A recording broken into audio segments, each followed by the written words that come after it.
If there was only one goal that you could accomplish over the next 90 days, what would it be?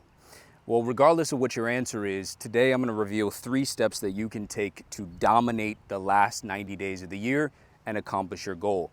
See, over the last decade, I've been completely fascinated with the topic of high performance, studying high performers, their traits, their habits, their mindset, and what allows them to thrive at a high level. And it doesn't matter if we're talking about business people, if we're talking about athletes, they all share common traits. And the 3 steps that I'm going to share with you are going to be both practical, but also informational in terms of understanding those traits of high performers. So without further ado, let's go ahead and dive in so you can crush the next 90 days. All right. So what is the first step? First step I would encourage you to do is to get a flip phone. Now you might be thinking, what on earth is this guy talking about? Or if you're like me, you're in Texas, you might be thinking, what in tarnation? I wish I had a cowboy hat just so I could take it off. Yeah. What in tarnation? So why is it that I'm saying to get a flip phone? Well, the number one trait among high performers is that they eliminate distractions. That is one of the key things that they prioritize. Now, unfortunately, one of the greatest issues we have in today's world is that we spend a lot of time on our phones. If we're being honest, it's not productive time. And so the average person spends 4.5 hours every day on their phone. Well, what does that mean for us in terms of 90 days? That equates to 405 hours over 90 days. In other words, about 2.5 weeks, literally, that you've spent on your phone. And so the reason we're starting with this as the first point is because, hey, you want to maximize the next 90 days. Well, it's a little difficult to do if you actually only have 70 days.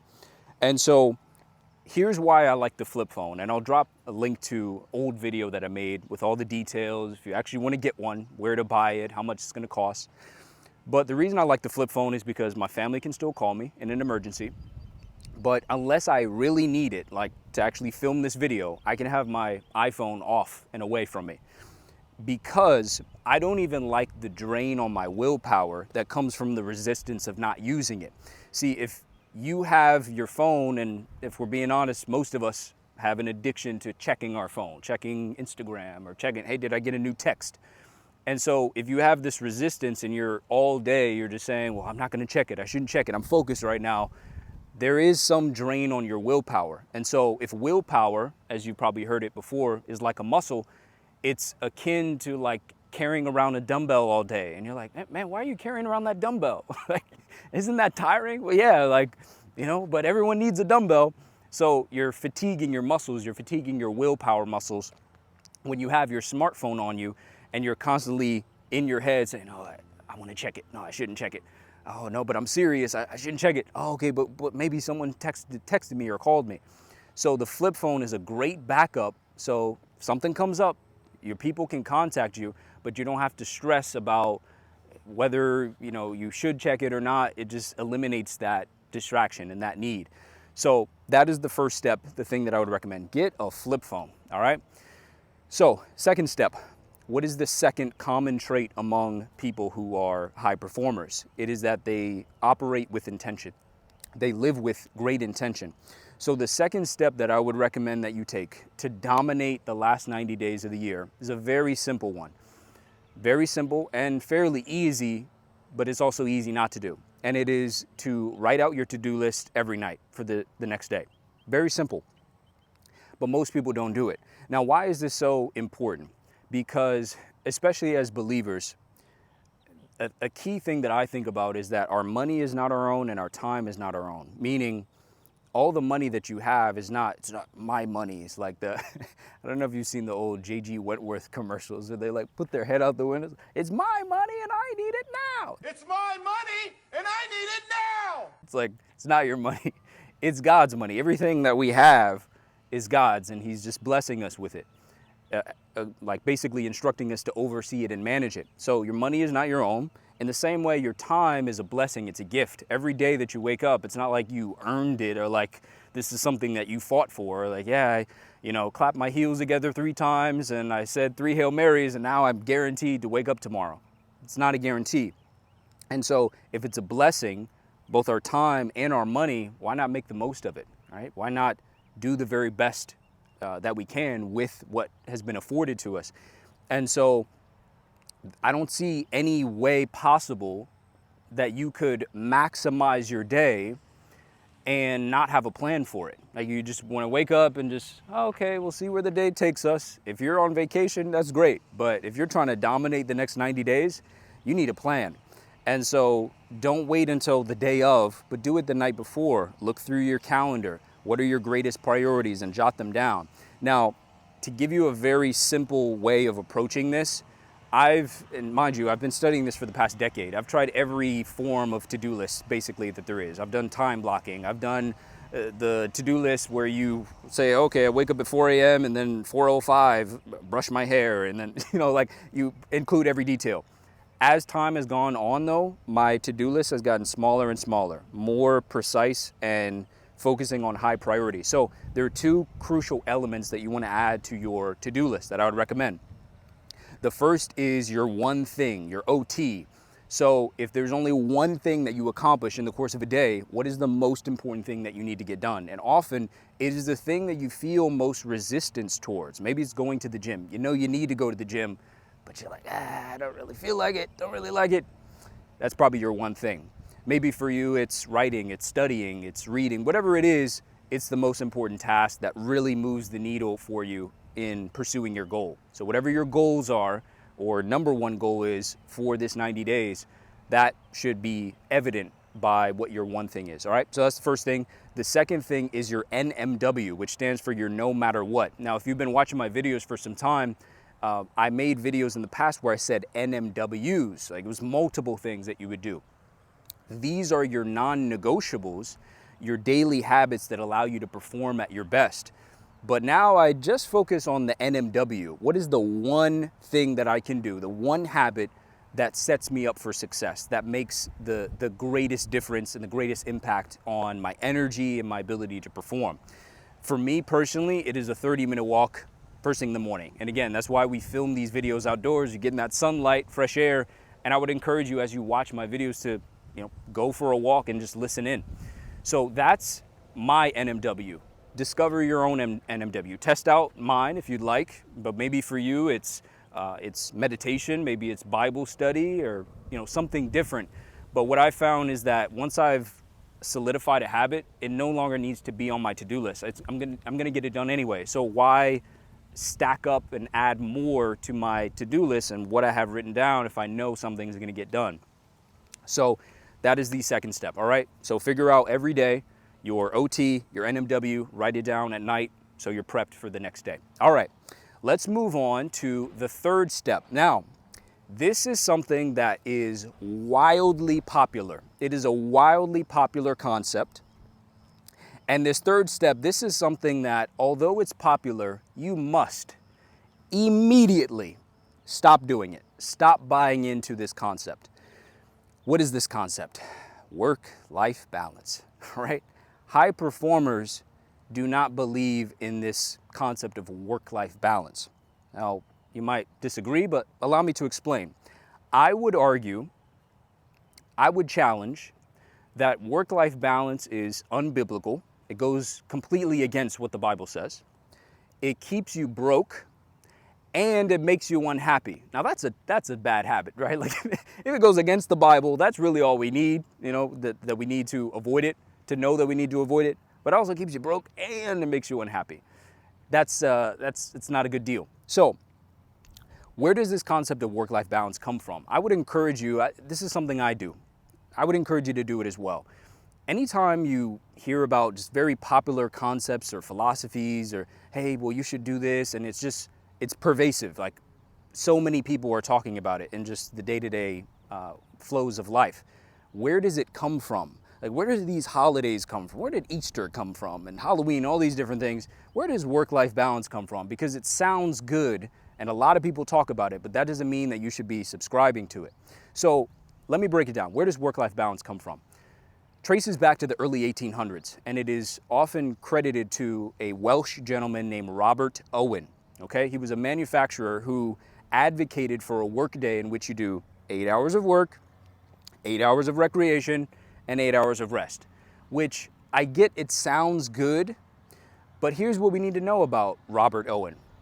Two key things. First, get this. He believed all religions are false. That's the first thing. And second thing is that he was a utopian socialist. So, yeah, that's basically all we need to know about Robert Owen. But anyways, he believed all religions are false, tried to start his own philosophy called Owenism, which obviously failed. But that's the root. That's where work-life balance all started, and then it just perpetuated on from there. So let's go point by point. Why is this unbiblical, this concept of work-life balance? Well, the Bible doesn't preach about balance as we're thinking about 8 hours of work, 8 hours of rest.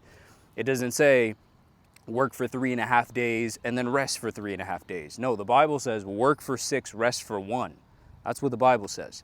The Bible says in Colossians 3:23, it says, "And whatsoever ye do, do it heartily, as to the Lord, not unto men." So whatever task, whatever goal you're pursuing, you're working as though you're working unto the Lord. How are you going to do that if you're cut off? Oh, wait, it's 5 o'clock. No, okay, I can't work too hard. It's a little too much. I got to stay balanced. There's no way that you can actually do that. And I'm willing to bet that if you were to think just for a moment about anything you've accomplished in your life of consequence, something that you really put a true effort towards, that you were really satisfied with your effort towards, you really felt as though you embodied, hey, I pursued this goal and it was like I was working into the Lord. I really gave it my all. You weren't balanced. So that's the first thing. It is unbiblical. Second thing, keeps you broke. Well, if the founder or the initial advocate was a utopian socialist, that should tell you that, yeah, it's not going to lead to financial prosperity, because the whole objective that he had, the objective of socialism, is to make everyone equal. We're all going to be on the same playing field. We're all going to make the same amount. No one's going to make too much, too little. We're all going to be equal. Well, here's the issue. Income and wealth are the result of something. So unless you can address what produces it and make that equal, which is the value that you provide to the marketplace, unless you can make that equal across all people, then you can't have income equality. It doesn't exist. And again, it's unbiblical. So that's the issue. The only way you can achieve that is through force, which obviously we've seen, through socialism. Anyways, so why does it keep you broke? Well, I often think with these concepts, the goal is to make it sound good, even though it's sinister. In as much as I can get why it sounds good to have work-life balance, or like we shouldn't work too hard, and then we should have, balance and rest every night, and make sure we're okay, we're solid. But if your goal is to build wealth, build generational wealth for your family, if you're struggling, you want to grow and develop in terms of your financial prosperity, how are you going to do that with balance? So you're working 8 hours. What happens after that? Is the only growth that you're going to see and acquire on the job? When are you going to do extra reading? When are you going to acquire different skills and study for different certifications and licenses and acquire wisdom that's required to actually apply it then to the next workday and continue improving? So there's no way that you can just I'm going to do my 8 hours and then I'm going to watch TV or scroll on my phone for the remainder of the night and I'm going to build wealth. It's not going to happen.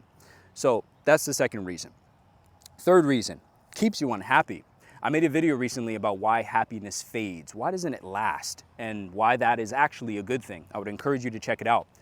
But the reason why work-life balance as a concept keeps you unhappy is because happiness is the result of something. What is it the result of? It is the result of being on a pathway of growth and fulfillment, living a fulfilling life, of continuously becoming the person God has called you to be. Happiness is a side effect of that. And so it's not a permanent destination. You get there, I'm happy. Okay, all right, I'm done living life. Like it's not just a place you get to and then you're like, I checked that box, now I'm happy forever and always. It's the result of your continual pursuit to grow and become more Christ-like. And so if your goal is to be so balanced that you can never really push yourself in a meaningful way, then I really don't see how you could live a life truly of fulfillment, where you're really pushing yourself, you're really challenging yourself to grow and develop. I don't see it. I don't see it. So you could perhaps make the argument that high performers, successful people achieve balance over a longer time period, Maybe over the course of 6 months or a year, maybe it all works out. They achieve some balance. But don't fall into this trap of thinking that you have to achieve balance every single day, where I'm going to work for 8 hours, I'm going to go to the gym, and then in the evening I'm going to be a couch potato and eat ice cream all night. Like, for your health, your wealth, your relationships, balance is not the answer. And I like what Dr. Myron Golden said. He said two things about this. The first is that we make the mistake of believing that balance is the objective of life, that our whole purpose is to find balance, that everything will balance out and be perfect. Balance is not the objective of life, it's a season of life. And additionally, another thing he said is that when you are balanced, you're out of focus. You're not focused when you're balanced. And when you're focused, you're not balanced. So everything has its season. There will be a time for rest and play and leisure and vacations, but there's also a time to be focused and intentional, remove distractions, and really put it on yourself to give your best effort, to work as though you're working unto the Lord. And so over the next 90 days, that's what I would encourage you to do, to set aside discipline. Not set aside discipline, set aside this notion of balance and focus on going all in, okay? So that is the third and final point, to set aside this idea of work-life balance. So as we wrap up, what I would encourage you to do is jot down in the comments, what is the number one goal that you want to accomplish over the next 90 days? If there was only one thing that you could accomplish over the next 90 days to wrap up the year, what would it be? What would be most meaningful to you? What is really going to advance you in terms of your career, your wealth, your relationships, and take things to the next level? Take your health to new heights. So jot that down below. Would love to hear from you, and would love to hear your thoughts overall in the video, if any of the particular points synced up with you quite well, all right? So thank you for watching. Appreciate you for tuning in, and I will see you in the next video next Friday at noon Eastern for another video with biblical principles in which we are trying to become more Christ-like and trying to fulfill the purpose for which we were created. That's what it's all about, all right? So hope you enjoyed this video, and I will see you soon. Until then, stay blessed by the best. Take care.